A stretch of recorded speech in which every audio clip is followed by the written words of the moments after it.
I still remember the sound of my keys hitting the table. Not loud. Not dramatic. Just final. They landed beside a chipped ceramic bowl I'd owned longer than my son had been alive. A bowl I'd used for cereal, soup, late-night comfort when the house was quiet and my heart was loud. "Mom," he said again, firmer this time, standing in the doorway like a stranger who knew where everything was. "This isn't your home anymore." The words didn't echo. They sank. I looked at him, really looked, as if I were meeting him for the first time. Daniel. My son. 6'1". Broad shoulders. A beard I remembered trimming for prom pictures. The same eyes that once cried because I wouldn't let him sleep with the hallway light on. And now those eyes couldn't meet mine. Behind him, his wife, Lauren, leaned against the doorframe. Arms crossed. Jaw tight. She didn't say a word. She didn't need to. I swallowed. "This house," I said softly. "I helped you buy it." Daniel exhaled sharply. "That was years ago. Things change." Change. Such a neat word for eviction.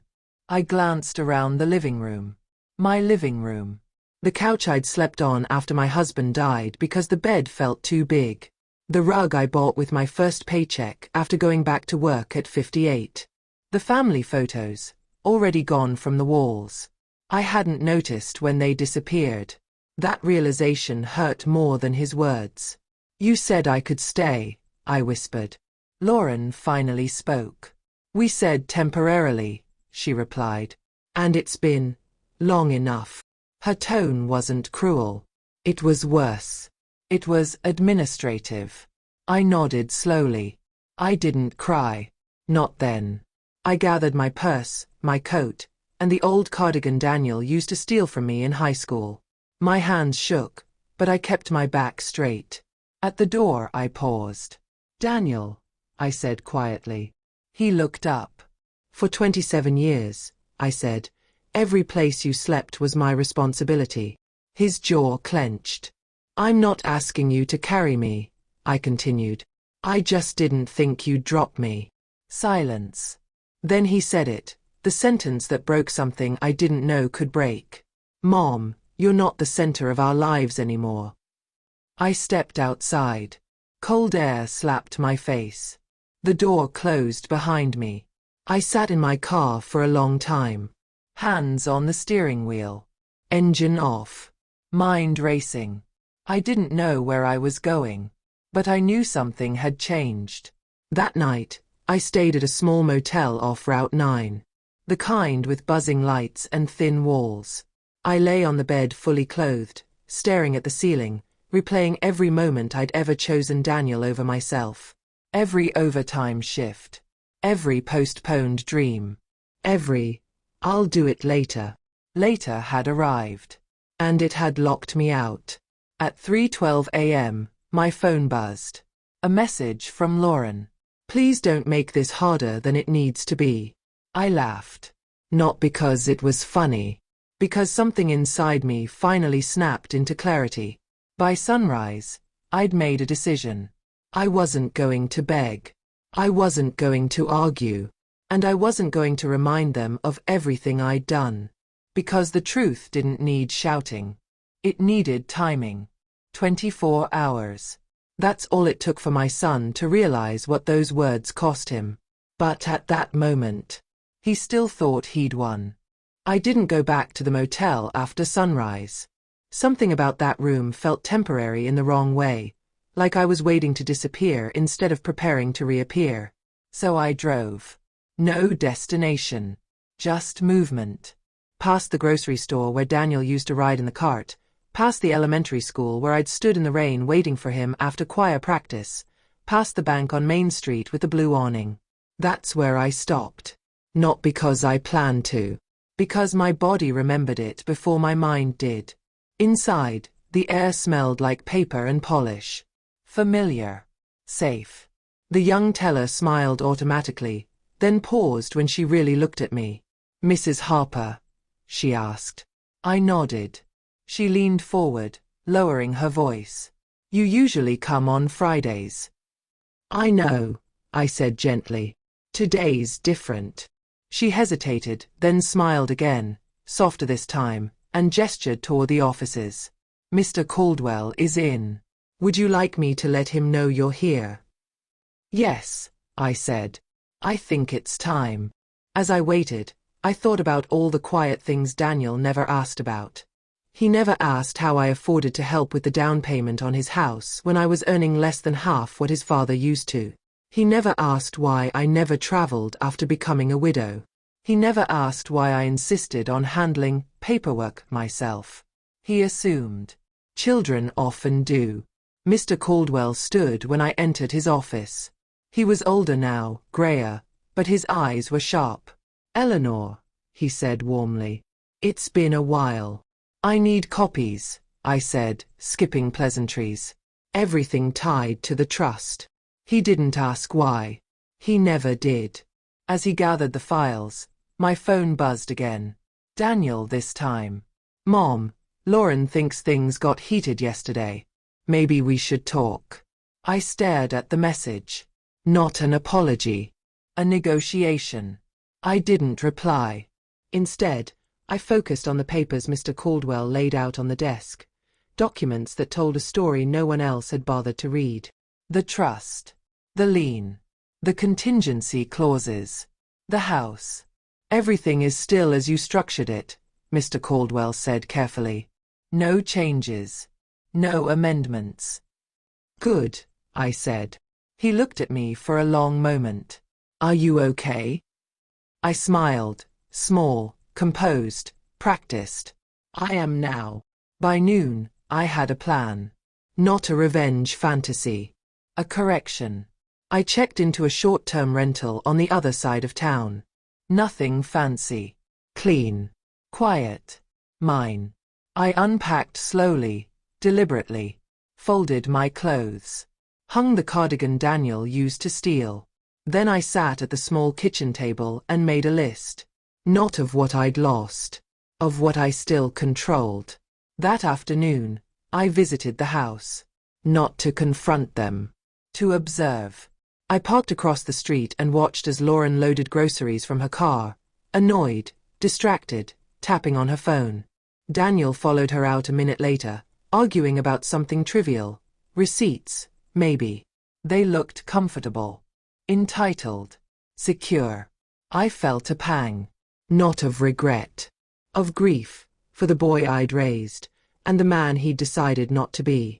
That evening, I finally replied to Daniel. I agree. We should talk. Tomorrow. Almost immediately, the typing bubble appeared. Can you come by? I let it sit. Then answered. No. We'll meet somewhere neutral. We chose a cafe halfway between my rental and the house. Sunlit. Public. Safe. Daniel arrived first. He stood when he saw me, uncertain whether to hug me. He didn't. Lauren came a few minutes later, already irritated. She didn't bother with pleasantries.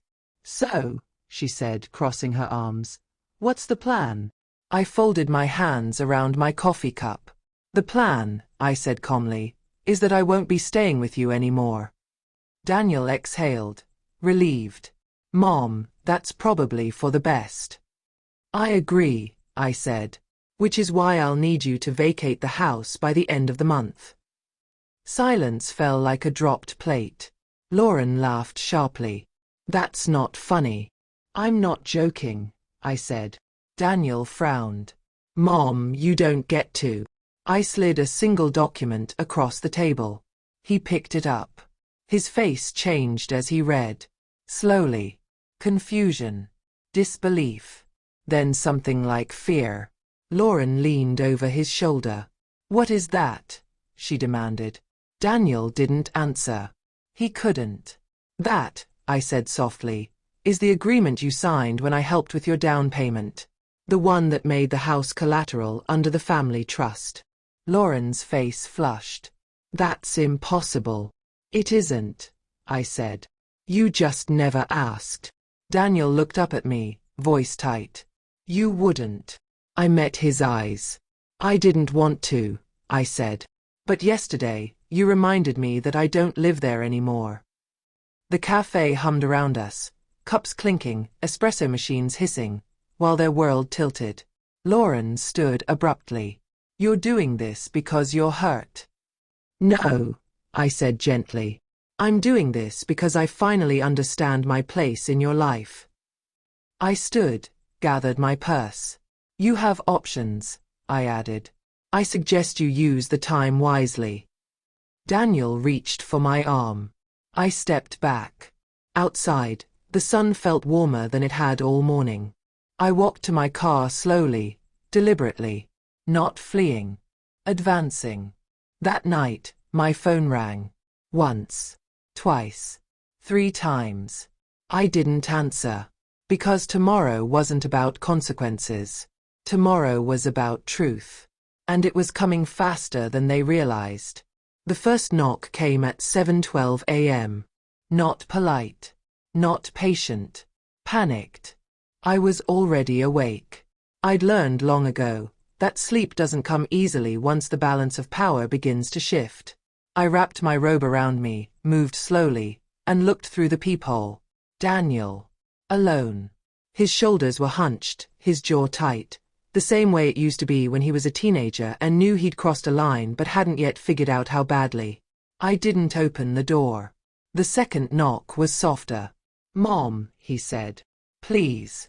I leaned my forehead against the cool wood and closed my eyes. I remembered holding that same voice as a baby, rocking it through fevers, defending it in parent-teacher meetings, choosing it over myself 1,000 times without keeping score. I opened the door, but only a crack. I'm on my way to work, I said calmly. You have 5 minutes. He swallowed.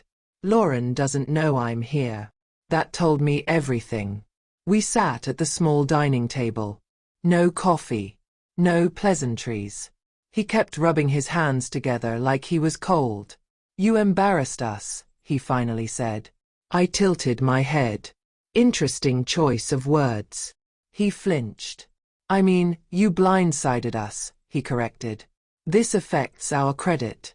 Our future. And yesterday, I said quietly, you told me this wasn't my home anymore. Did that affect my future? He didn't answer. Mom, he tried again softer. You've always been strong. Independent. You don't need that house. I smiled faintly. That's true, I said. Which is why I don't need to sacrifice my dignity to keep it. His eyes flicked up. So what do you want? There it was. The question he should have asked years ago. I want respect, I said. And I want accountability. He exhaled sharply. Lauren thinks you're doing this to punish her. I laughed. Not bitterly, just honestly. Lauren has spent years punishing herself. I simply stopped absorbing the impact. He stood abruptly. You're tearing this family apart. I rose too, slower, steadier. No, Daniel. I'm revealing the cracks you kept wallpapering over. After he left, I sat down again. My hands were steady. That surprised me. By noon, the calls started. Lauren's mother. An old family friend. Even my sister, who hadn't spoken to me in months. All saying the same thing in different voices. Be the bigger person. You know how Lauren is. Think about the grandchildren. I listened. I always listened. And then I said no. At 3:47 p.m., the tone changed. Daniel called again. This time, he didn't speak right away. Mom, he finally said, voice strained. Lauren found the paperwork. I said nothing.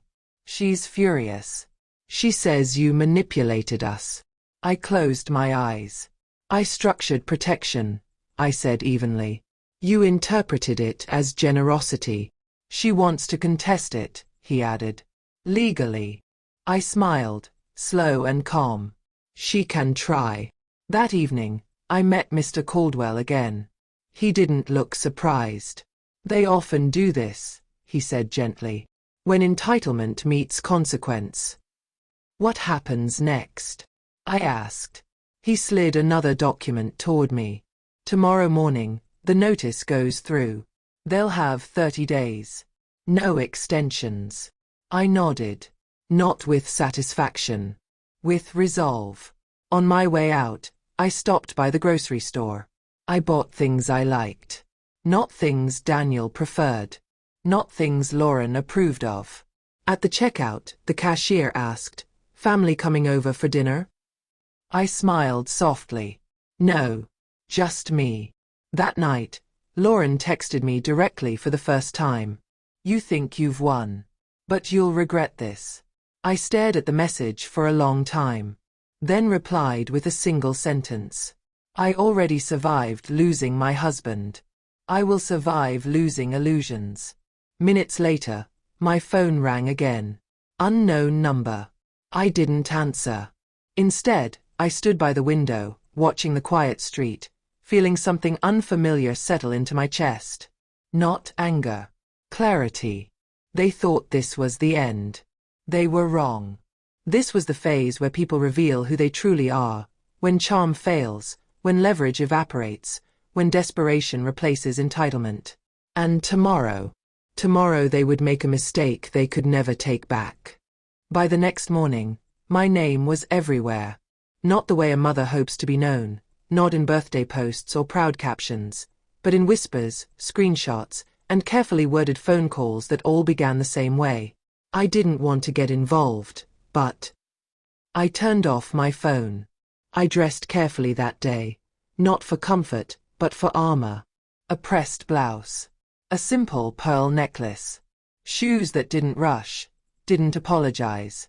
Because I knew something they didn't yet understand.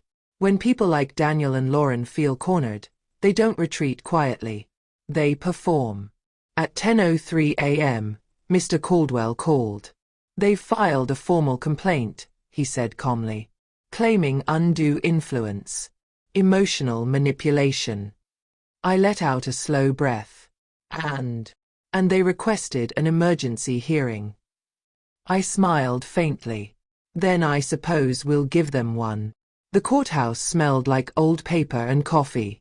I sat alone on the wooden bench, hands folded in my lap, watching families file past, some nervous, some angry, some hopeful. Daniel arrived with Lauren 10 minutes late. She looked immaculate. Perfect hair. Sharp heels. The kind of woman who believed presentation could replace preparation. She didn't look at me. Daniel did. And for the first time, he looked uncertain. Inside the courtroom, Lauren spoke first. She cried. Not messy tears, curated ones. The kind meant for an audience. She talked about betrayal. About confusion. About how she'd trusted me.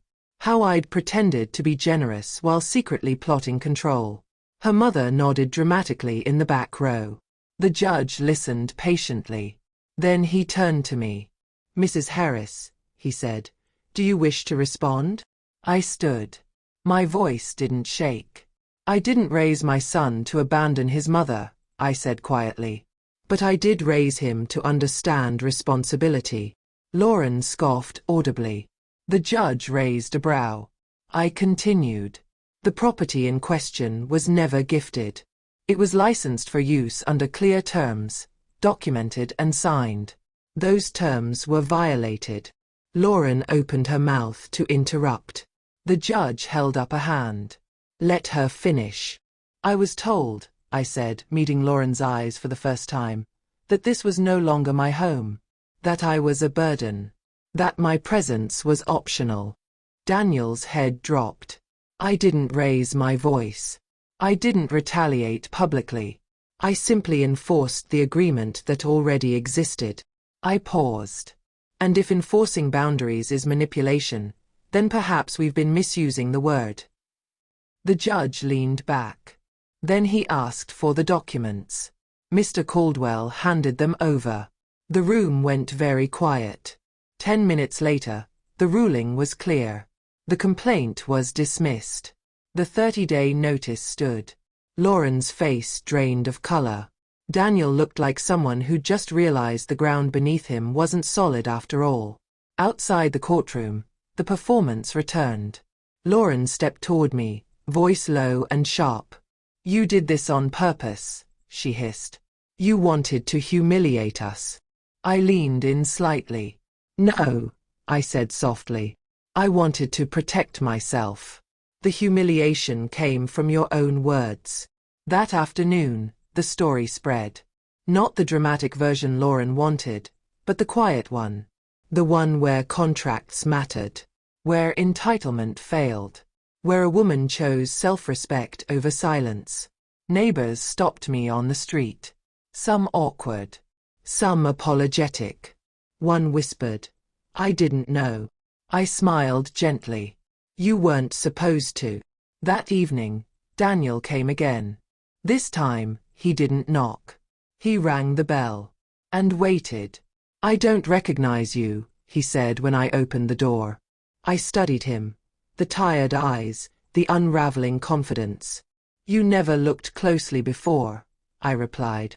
He sat heavily on the couch. "She's packing," he said. "Her mother's flying in."